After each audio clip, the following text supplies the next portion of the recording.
L'oiseau de feu et le loup gris d'Afanassiev, conte russe. Le temps d'une histoire, un podcast de contes, légendes, nouvelles et autres récits. Aussi pour les enfants!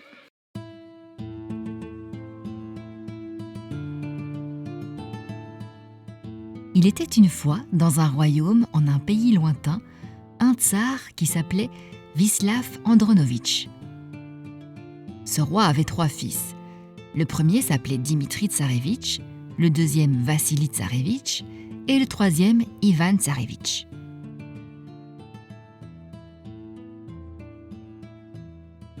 Dans son palais, le tsar Vislav Andronovitch possédait un magnifique jardin. Personne n'en avait jamais vu de plus beau dans un autre royaume. De multiples espèces d'arbres rares y poussaient. Certains portaient des fruits, d'autres non. Parmi ces fruitiers, un pommier avait sa préférence, car il donnait des pommes d'or. Mais un jour, l'oiseau de feu survola son jardin et il y revint chaque nuit. Son plumage brillait comme de l'or, ses yeux scintillaient comme des cristaux d'Orient. Il arrivait en pleine nuit, se posait sur l'arbre bien-aimé du tsar, le temps d'arracher quelques fruits, et déjà il était reparti. Le tsar Vislav Andronovitch se désespérait tant de la disparition de ces belles pommes d'or qu'il convoqua ses fils. « Mes chers enfants, l'un de vous pourrait-il capturer l'oiseau de feu qui vient dans mon jardin ? À celui qui me l'apportera vivant, je donnerai dès aujourd'hui la moitié de mon royaume, et il le recevra tout entier à ma mort. » Le tsarevitch répondit : « Gracieux Seigneur et Père, votre Majesté, pour vous nous capturerons avec joie cet oiseau de feu et nous l'apporterons vivant. » Le soir même, Dimitri Tsarevitch monta la garde au jardin de son père. Il s'assit sous l'arbre pour surveiller les pommes, mais bientôt il s'endormit et n'entendit pas venir l'oiseau de feu qui cette nuit-là déroba un grand nombre de fruits. Le lendemain matin, le roi Vislav Andronovitch fit appeler Dimitri et lui demanda : « Alors, mon fils bien-aimé, as-tu vu l'oiseau de feu ?» Le tsarevitch répondit : « Non, gracieux Seigneur et Père, il n'est pas venu. » La nuit suivante, Vassili Tsarevitch descendit à son tour guetter l'oiseau de feu. Il s'assit sous le pommier, attendit 1 heure, puis une autre. La nuit avançait et il finit par s'endormir si profondément qu'il n'entendit pas l'oiseau s'approcher et dérober les pommes. Au matin, le tsar Vislav le fit appeler. « Et toi, Vassili, mon fils, as-tu vu l'oiseau de feu ?»« Gracieux Seigneur et Père, il n'est pas venu dans votre jardin cette nuit. » Au soir du 3e jour, ce fut au tour d'Ivan de monter la garde. Comme ses frères, il s'assit sous l'arbre, veilla 1 heure, 2 heures, 3 heures, et tout à coup, il vit le jardin s'illuminer comme éclairé de 1000 flammes. L'oiseau de feu apparut. Il se posa sur l'arbre et se mit à picorer les fruits. Tout doucement, sans faire de bruit, Ivan Tsarevitch s'approcha de lui et le saisit par la queue. Mais l'oiseau se dégagea et s'échappa. Entre ses doigts serrés, le prince n'en garda qu'une seule plume. Le lendemain matin, Ivan Tsarevitch attendit le réveil du tsar pour la lui remettre. Le tsar Vislav se réjouit de la plume que son plus jeune fils lui remit. Mystérieusement, elle éclairait la pièce comme l'auraient fait de nombreux chandeliers. Le tsar l'enferma dans son cabinet et la vénéra comme une relique qu'il conserverait à jamais. L'oiseau de feu ne revint plus jamais voler au jardin du tsar Vislav. Alors il fit appeler ses 3 fils. « Mes enfants chéris, je vais vous donner ma bénédiction et vous partirez à la recherche de l'oiseau de feu. Rapportez-le-moi vivant. Vous vous souvenez de ma promesse ? Je la maintiens, évidemment. » Comme les 2 aînés, Dimitri et Vassili, se méfiaient de leur cadet qui avait réussi à arracher une plume de la queue de l'oiseau, ils demandèrent à leur père de les bénir et partirent sur le champ. À son tour, Ivan Tsarevitch demanda la bénédiction paternelle. Mais Vislav lui répondit : « Fils bien-aimé, enfant de mon cœur, Tu es trop jeune pour partir dans une contrée inconnue et lointaine. Pourquoi t'en aller alors que tes frères sont déjà en route? Si toi aussi tu me quittes, je resterai seul. Vous aurez peut-être longtemps sans revenir, que deviendrai-je alors? La vieillesse approche, et Dieu ne tardera plus à me rappeler à lui. Si je meurs en votre absence, qui gouvernera le pays? Si le peuple se soulève, qui ramènera le calme? Si nos armées restent sans commandement, qui empêchera nos ennemis d'en profiter? Le tsar Vislav essaya de convaincre son fils de demeurer auprès de lui, mais tous ses arguments furent vains, et il dut laisser aller Ivan. Le tsarévitch reçut la bénédiction de son père, choisit un cheval et prit la route sans savoir où elle le mènerait. Il abandonna les chemins connus et parcourut des routes ignorées, et cela lui prit beaucoup plus de temps qu'à moi pour vous le raconter. Un jour, il arriva sur une immense prairie verte qui s'étendait à perte de vue. Un poteau portait une inscription. « Faim et froid t'assailleront, toi qui pars droit devant. Santé et vie heureuse pour toi qui tourne à droite, mais ton cheval mourra. Mort pour toi qui tourne à gauche, mais ton cheval survivra. » Ivan Tsarévitch lut ces lignes attentivement et tourna à droite, choisissant de rester en vie. Si son cheval mourait, il le remplacerait. Il chevaucha 1 jour, 2 jours. Au 3e jour, un énorme loup gris vint à sa rencontre. Oh, malheur à toi, Ivan Tsarévitch, pauvre idiot. Pourtant, tu as bien lu l'inscription sur le poteau. Tu savais que ton cheval mourrait. Pourquoi être venu ici? Sur ce, le loup mangea le cheval d'Ivan Tsarévitch et disparut. Le jeune homme, très attristé par la mort de son cheval, pleura amèrement. Puis il poursuivit sa route à pied. Il marcha 1 journée entière et lorsque la fatigue fut trop grande, il voulut s'asseoir un moment pour reprendre son souffle. Loup gris alors surgit devant lui. J'ai tant de peine à te voir marcher jusqu'à l'épuisement. J'ai dévoré ton beau coursier, Ivan Tsarévitch, et j'en souffre. Allons, monte, enfourche Loup gris et dis-moi où je dois te mener. Ivan Tsarévitch révéla à Loup gris ce qu'il cherchait. Ils filèrent alors au grand galop. Les jours se succédèrent et une nuit, le loup s'arrêta enfin contre un mur de pierre. Descends, Ivan, quitte Loup gris et passe de l'autre côté du mur. Là s'étend un jardin où tu trouveras l'oiseau de feu dans sa cage dorée.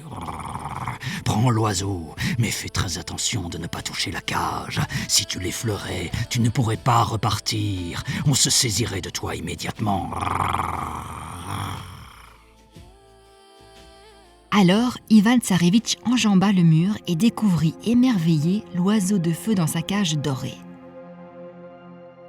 Il ouvrit la cage, prit l'oiseau, revint sur ses pas, puis se ravisa. J'ai l'oiseau, mais comment vais-je le transporter sans cage? Il revint la chercher, mais à peine l'avait-il touché qu'un terrible fracas retentit. Car la cage était retenue par une multitude de cordes. Les gardes s'éveillèrent, accoururent, se saisirent d'Ivan Tsarévitch et de l'oiseau de feu.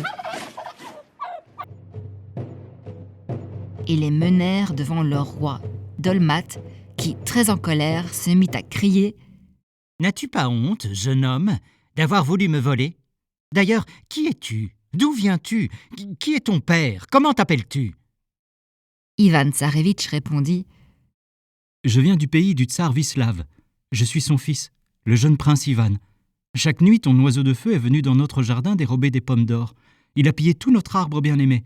Mon père a été si malheureux qu'il m'a envoyé à la recherche de ton oiseau de feu, et il m'a demandé de le lui rapporter. »« Oh, jeune Ivan, dit le roi Dolmat. Un tsarévitch se conduit-il ainsi? Si tu étais simplement venu me trouver, je t'aurais donné mon oiseau de feu avec les honneurs dus à ton rang.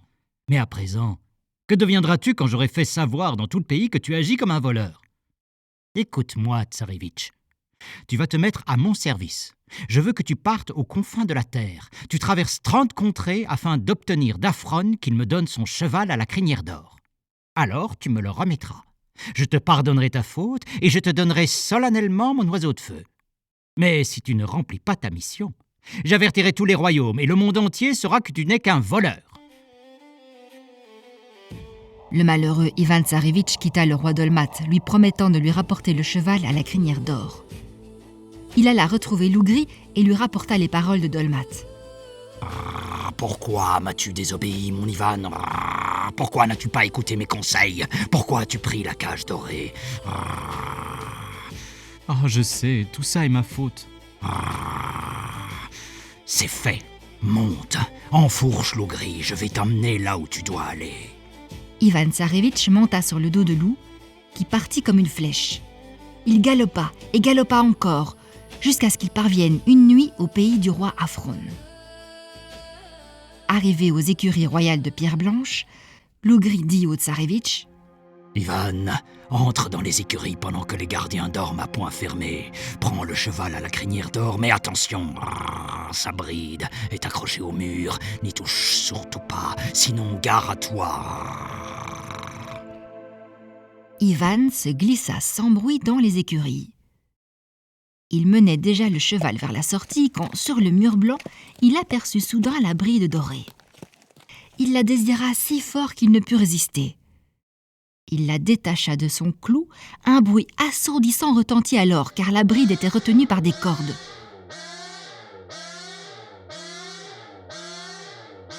Les gardes s'éveillèrent, se ruèrent sur lui et le menèrent au roi Aphron qui l'interrogea. « Oh, mon garçon, comment as-tu pu faire une chose pareille? De quel pays viens-tu? Qui est ton père? Quel est ton nom? Dis-le-moi !»« Je viens du pays de Vislav Andronovitch. Je suis son fils, et je m'appelle Ivan. »« Oh, jeune Tsarevitch, ce que tu viens de faire est-il digne d'un chevalier? Pourquoi n'es-tu pas venu me trouver? Je t'aurais donné mon cheval à la crinière d'or. Tu seras déshonoré quand je ferai savoir dans tout le pays que tu es malhonnête. Maintenant, écoute-moi, Ivan. Je te prends à mon service, et tu partiras aux confins de la terre. Tu traverseras 30 contrées pour conquérir Hélène la très belle. Je l'aime éperdument depuis bien longtemps, mais jamais je n'ai pu l'obtenir. Si tu parviens à me l'amener ici, je te pardonnerai ta faute, et je te remettrai mon cheval solennellement. Mais si tu n'accomplis pas ta mission, tous les royaumes apprendront que tu n'es qu'un voleur. Je le ferai savoir au monde entier. » Alors, Ivan promit de ramener la princesse Hélène et sortit en larmes du palais. Il rejoignit Lougri et lui raconta ce qui s'était passé. « Oh, mon Ivan étourdi, pourquoi n'as-tu pas écouté? Pourquoi avoir touché à la bride dorée? » »« J'ai eu tort. Pardon, Lougri. » »« Bon, c'est fait, monte, enfourche Lougri, je vais t'emmener là où il faut aller. » Ivan Tsarevitch enfourcha sa monture et, en moins de temps qu'il n'en faut pour le dire, ils étaient parvenus au pays de la princesse Hélène la très belle. Devant la grille d'or qui entourait son jardin merveilleux, le loup dit au jeune homme : « Ivan, descends, reviens en arrière sur la route, attends-moi au milieu du champ, là-bas, sous le chêne vert. » Le loup attendit près de la grille d'or que la princesse Hélène vienne dans son jardin. À l'heure où le soleil s'incline vers l'ouest, lorsque vient la fraîcheur, Hélène la très belle vint se promener au jardin en compagnie de ses suivantes et des dames de sa cour. Elle passa tout près du loup qui se jeta sur elle, l'enleva et détala sans demander son reste. Il rejoignit Ivan Tsarevitch sous le chêne vert du grand champ et lui cria : « Saute sur ma croupe, vite, monte !» Le Tsarevitch l'enfourcha et ils reprirent le chemin du royaume d'Aphron.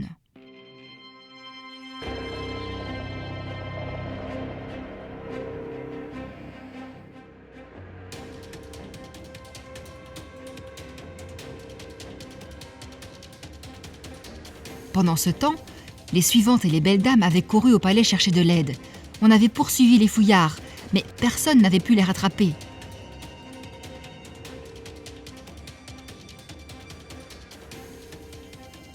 Ivan Tsarevitch, tout en chevauchant Lougri, serrait contre son cœur la princesse Hélène. Il s'éprit d'elle et elle répondit à son amour. Quand il arriva au palais d'Afron, Ivan se mit à pleurer. Lougri lui demanda « Pourquoi pleures-tu, Ivan ?»« Mon ami Lougri, comment pourrais-je ne pas me lamenter ? Je suis un fier gaillard et je brûle d'amour pour Hélène la très belle. Pourtant, il me faut la donner au roi Afron en échange du cheval à la crinière d'or. Si je ne conduis pas la princesse au roi, il me déshonorera dans tous les royaumes. » Je t'ai déjà rendu bien des services, hein, et cette fois encore je vais t'aider. Écoute-moi bien, Ivan. Je vais prendre l'aspect d'Hélène la très belle, et c'est moi que tu conduiras au roi Afron. Mais il me prendra pour la véritable princesse. Toi, tu partiras sur le cheval à la crinière d'or, et quand tu seras un peu éloigné, je demanderai au roi Afron la permission d'aller me promener dans les champs. Quand j'y serai parvenu avec mes suivantes et les dames du palais, souviens-toi de moi, et à nouveau, je serai près de toi. À ces mots, Lougri frappa la terre humide et prit l'aspect d'Hélène. Il ressemblait tant à la princesse qu'on pouvait les confondre. Ivan le conduisit au palais du roi Afron, tandis qu'Hélène attendait en dehors de la ville. Quand le roi le vit arriver avec la princesse, il se réjouit fort en son cœur d'obtenir ce trésor inestimable qu'il désirait depuis si longtemps. Il accueillit donc la fausse princesse et remit le cheval à la crinière d'or à Ivan. Celui-ci l'enfourcha et sortit de la ville. Il prit Hélène en croupe et ils partirent vers le pays du roi Dolmat.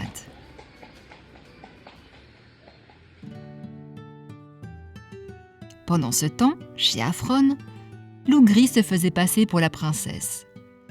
Il attendit 1 jour, 2 jours, 3 jours, et le 4e jour, il vint demander au roi la permission d'aller se promener au champ pour se distraire un peu. Afron s'exclama « Oh, ma princesse, ma si chère Hélène, pour toi, je ferai tout ce qui est en mon pouvoir. Va te promener dans les vastes prairies. » et il ordonna aussitôt aux dames du palais de l'accompagner. Pendant ce temps, Ivan Tsarevitch faisait route avec Hélène. Il bavardait si tendrement que les Tsarevitch en avaient presque oublié Lougri. « Tiens, mais où est mon Lougri ?» se demanda-t-il soudain. Dès qu'il l'évoqua, Lougri parut devant lui et dit « Ivan Tsarevitch, monte, enfourche Lougri. Hélène, elle, chevauchera le cheval à la crinière d'or. » Ils poursuivirent ainsi leur route vers le royaume de Dolmat. Le voyage dura longtemps. Et lorsqu'ils parvinrent à quelques verstes de la ville, ils s'arrêtèrent. Ivan Tsarevitch s'adressa au loup. « Mon ami, mon Lougri si cher, tu m'as rendu bien des services. Aide-moi encore une fois. Ne pourrais-tu prendre l'aspect du cheval à la crinière d'or ? Car je n'ai pas envie de m'en séparer. » Lougri frappa alors la terre humide et devint semblable au cheval à la crinière d'or.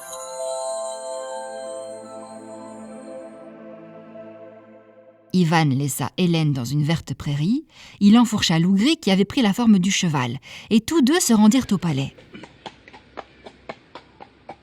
Quand Dolmat les vit arriver, il en fut ravi. Il vint à leur rencontre et les accueillit dans la cour d'honneur de son palais. Il prit Ivan par la main droite et le conduisit dans les grandes salles de pierre blanche. Le roi Dolmat exultait. Il donna la fête et fit servir un banquet. On dressa les tables de chêne et on les recouvrit de nappes brodées. Pendant 2 jours, on but, on mangea, on s'amusa, on dansa. Et le 3e jour, Dolmat confia à Ivan Tsarevitch l'oiseau de feu dans sa cage dorée. Ivan les emporta hors de la ville, enfourcha le cheval à la crinière d'or, prit Hélène devant lui et ils se dirigèrent vers le pays de son père, le tsar Vislav Andronovitch. Le roi Dolmat, entre-temps, voulut monter son cheval à la crinière d'or, le faire galoper dans les champs. Mais aussitôt lancé, le cheval jeta son cavalier à terre, prit la forme d'un loup. Il rattrapa Ivan et lui cria Ivan Tsarevitch, monte, enfourche l'ougri. Hélène, elle, chevauchera le cheval à la crinière d'or. » Et c'est ainsi qu'ils poursuivirent leur route. Ils repassèrent à l'endroit où l'ougri avait dévoré le cheval d'Ivan.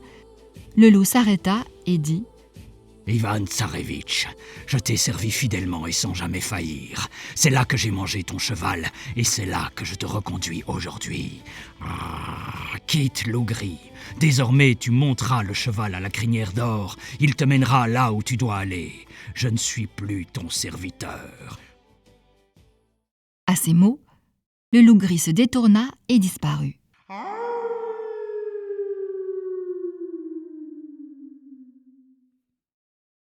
Ivan pleura son loup gris, puis reprit la route à cheval, sa belle princesse en croupe.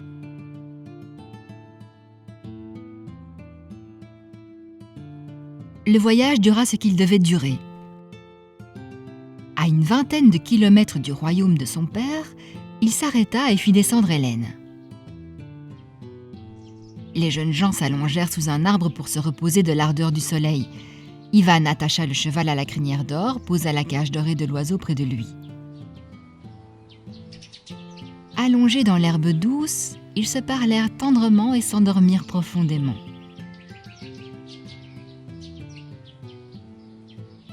Les frères d'Ivan, Dimitri et Vassili, de retour au pays, passèrent en ce lieu. Ils avaient parcouru de nombreux royaumes sans trouver l'oiseau de feu. Ils revenaient chez leur père les mains vides. Ils virent par hasard leur frère Ivan endormi avec la belle princesse Hélène. À la vue du merveilleux cheval et de l'oiseau qu'ils convoitaient, une terrible jalousie s'empara des deux frères. Ils hésitèrent, puis décidèrent de tuer leur cadet. Oh! Dimitri tira son épée du fourreau, puis pourfendit Ivan Tsarevitch et le découpa en petits morceaux. Oh non! Puis il réveilla la belle princesse Hélène et lui demanda « Belle jeune fille, de quel pays viens-tu? Quel est ton nom ?» La jeune fille ouvrit les yeux et découvrit Ivan, mort à ses côtés. Elle fut prise d'une grande frayeur et répondit en larmes « Je suis la princesse Hélène la très belle. Ivan Tsarevitch est venu me chercher. Et vous lui avez infligé une mort atroce. Si encore vous vous étiez battu en chevalier dans un champ découvert, votre victoire aurait été plus honnête. Pourquoi l'avez-vous tué dans son sommeil? Comme vous êtes lâche, un homme endormi est comme un homme déjà mort. » Alors Dimitri Tsarevitch pointa son épée sur le cœur de la princesse Hélène et lui dit « Écoute, princesse, tu es maintenant entre nos mains. Nous allons te mener à notre père, le tsar Vislav Andronovitch. Tu lui diras que c'est nous qui sommes allés te chercher, ainsi que le cheval et l'oiseau de feu. Si tu ne répètes pas ces paroles, je te tuerai sans tarder. » La princesse, craignant de mourir, promit de répéter ce qu'il voulait. Alors Dimitri et Vassili tirèrent au sort pour savoir lequel aurait la princesse et lequel aurait le cheval. Le sort donna Hélène à Vassili, il la prit en croupe. Le cheval à la crinière d'or revint à Dimitri qui le monta. Il prit aussi l'oiseau de feu pour le remettre à son père, le tsar Vislav Andronovitch. Et ils se mirent en marche. Ivan Tsarevitch gisait, mort au milieu du champ. 30 jours passèrent. 30 jours exactement avant que l'ougri courant dans les bois flaire son odeur et le retrouve. Comment pourrait-il cette fois lui venir en aide? Comment lui redonner la vie? Un corbeau voltait au-dessus du cadavre avec ses deux petits. Il descendait déjà pour se nourrir de la chair d'Ivan. L'ougri se cacha dans les buissons, et aussitôt que les oisillons se posèrent à terre et commencèrent à picorer le corps du tsarevitch, il surgit et se saisit d'un petit.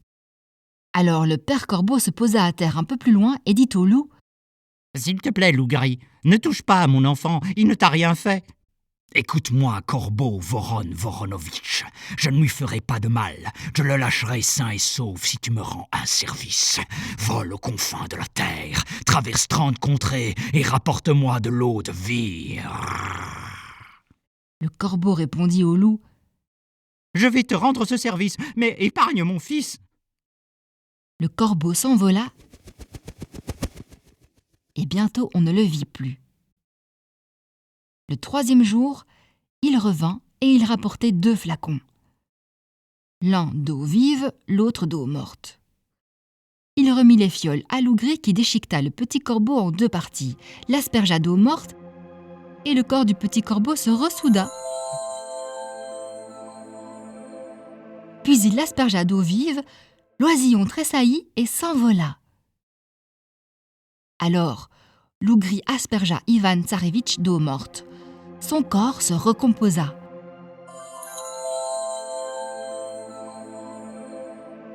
Puis il l'aspergea d'eau vive et Ivan se leva en disant « Oh, comme j'ai dormi longtemps !» Le loup dit Ah oui, Ivan, tu aurais même pu dormir éternellement si je ne m'étais pas trouvé là. Car tes frères t'ont fait périr, et ils ont amené avec eux la princesse, le cheval et l'oiseau. À présent, cours vite au pays de ton père. Vassili Tsarevitch, ton frère, doit se marier aujourd'hui avec ta belle princesse Hélène. Si tu veux arriver là-bas au plus vite, enfourche loup gris, je t'y mènerai. Ivan Tsarévitch enfourcha le loup. Ils rejoignirent ensemble le pays de Vislav Andronovitch. Dès qu'ils arrivèrent en ville, Ivan se rendit au palais. Son frère Vassili était sur le point d'épouser Hélène. Déjà, les invités avaient pris place autour des tables.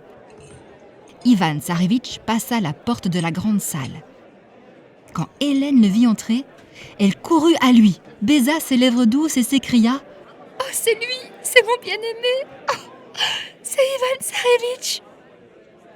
Celui qui est assis à table est une canaille et un assassin. » Alors le tsar Vislav Andronovitch se leva et interrogea Hélène pour comprendre ce qui s'était passé. Elle dit toute l'histoire, lui fit un récit précis. Le roi apprit comment Ivan Tsarévitch l'avait conquise, comment il s'était emparé du cheval à la crinière d'or, comment il avait acquis l'oiseau de feu. Il découvrit que ses fils aînés avaient attaqué le cadet alors qu'il était endormi et qu'ils avaient contraint la princesse à les suivre et à raconter au roi que Vassili et Dimitri avaient accompli tous les exploits qui revenaient à Ivan. Le tsar Vislav, très courroucé, fit jeter les princes Dimitri et Vassili en prison. Ivan, quant à lui, épousa la princesse Hélène. Ils veillèrent sur leur amour et gardèrent longtemps le plaisir de vivre ensemble.